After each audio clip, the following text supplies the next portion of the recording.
Taong 2022 nang mabuo ng grupong Maasahan Community na ang layunin ay makapagdugtong ng buhay sa pamagitan ng dugo para sa kanilang mga mahal sa buhay. At ayon sa grupo, hindi madali ang paghahanap ng mga blood donors dahil ang iba takot mag-donate. Kaya naman, kakibat nito ang pagsasagawa nila ng health awareness.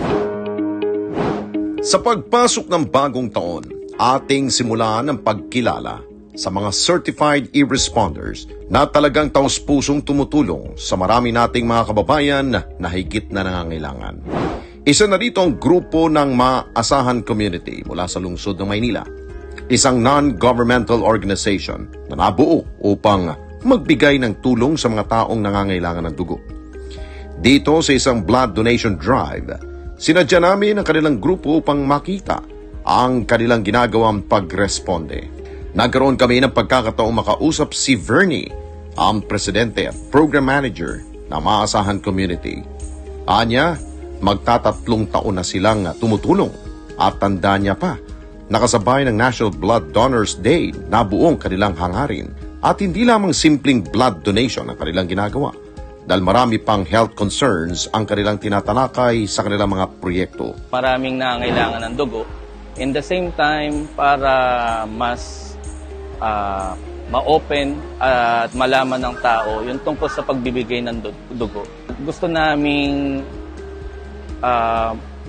may bigay din yung mga ibang problema tungkol sa health like AIDS, sa hepatitis, tuberculosis, at iba pang mga health issues na hindi napapansin ng ibang mga institution. In the same time, meron din kaming mga educational program, recreational program para sa mga bata, pati sa mga out-of-school youth. Meron din kaming relief operation na ginagawa. Meron ding mga entertainment na binibigay like film showing, puppet show, and marami pang iba na mag-empower sa community na makiisa sila para hindi lang mga organization yung nagbibigay ng programa. Parte sila, community kami. Kaya nabuo rin yung Maasahan Community. Dapat kada barangay, kada distrito, kada syudad may maasahan. Nagsasagawa rin sila ng mga relief operations, pagkilala sa mga donors at iba pang proyekto na makapanghihikayat sa maraming tao at para maipaunawa sa ating mga kababayan ang halaga at benepisyo ng pagdodonate ng dugo, nagsasagawa rin ang grupo ng Community Talks. Meron kami yung tinatawag na advocacy talk. Kapartner namin dyan ang DOH Philippine Blood Center. Doon namin ine-educate kung sino ba ang Philippine Blood Center and at the same time, sino yung nakikinabang ng mga dugo para ma-inspire yung mga blood donor namin na mag-donate ng libre. Kasi binibigay din natin yun ng libre sa mga pasyenteng nangangailangan. Nakita namin ang iba't ibang muka ng donor ng Maasahan Community. Tulad ni Alicia Española, anya nung una natatakot siyang mag-donate ng dugo. Pero kalaunan, mas ginusto na niya ang maging blood donor dahil sa karanasan ng kanyang kaanak. Kasi isip ko kasi mas magandang mag-donate ako ng dugo ko para makatulong ako sa mga kapwa ko na nangangailangan. Gaya nung biyanan ko, nung na-hospital siya, nahirapan kaming maghanap ng dugo. Pati yung isa sa mga friend ko, nahirapan kaming maghanap ng dugo kaya naisipan ko na mag-donate para kung sakasakali na may mga emergency na ganun, madali kaming hingi ng tulong gaya dito sa Maasahan Community. Ngunit hindi lamang para sa mga kamag-anak o kaibigan, pero may mas malalim na dahilan si Alicia kung bakit siya nagbibigay ng kanyang dugo. Ito rin ay nang minsang nalagay sa alanganin ng kanyang buhay.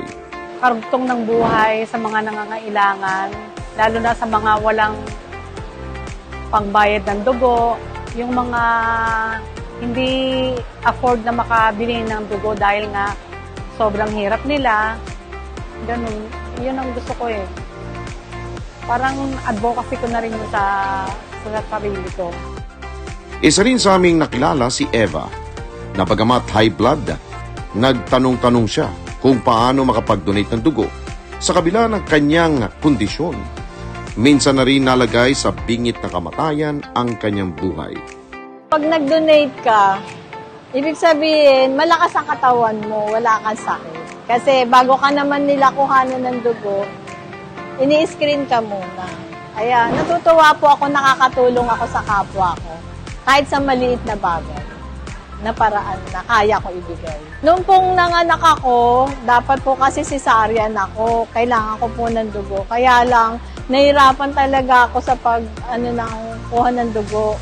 Kaya, nung nalaman kong may ganito yung kaklase ko, sumapi po ako para pag nangailangan din po ako, may mahihingan po ako ng tulong. Matagal ng blood donor at volunteer ng maasahan community si Amador. Mahigit 1 dekada na siyang walang mintis na nagdo-donate ng dugo. Masaya siya kapag alam niyang may naililigtas siyang buhay sa simpleng pagbibigay ng dugo.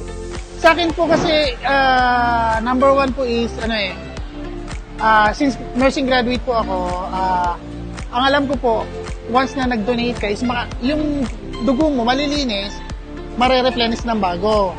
Pangalawa, ang blood type po is AB, which is rare, napakahirap pong hanapin. Ako po, willing na willing magbigay para makatulong po. In a little way, makatulong po ako sa mga tao. Nakilala rin namin si Andrea, isa sa mga nagtaguyod ng maasahan community.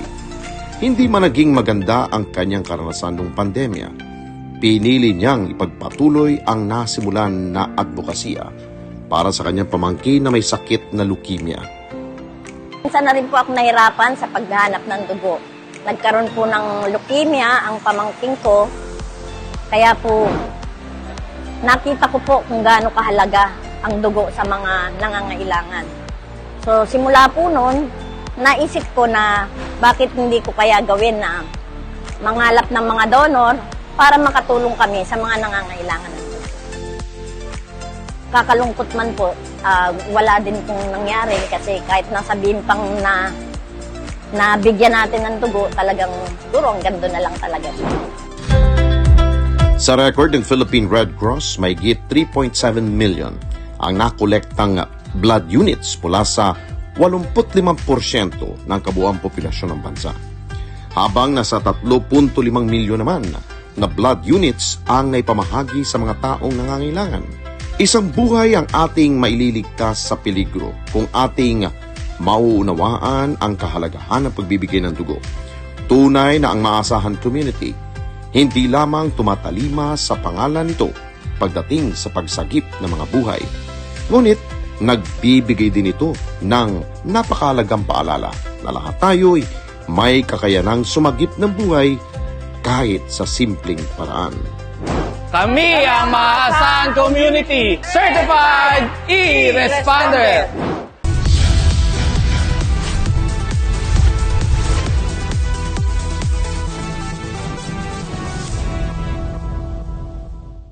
Mga kababayan, salamat po sa inyong pong pagsubaybay sa Responde Mata ng Mamamayan. Para mapanood pa ang iba pa naming pagresponde sa ating mga kababayan, i-click lamang ang subscribe button o i-follow lamang ang Net25 social media pages at Net25 TV.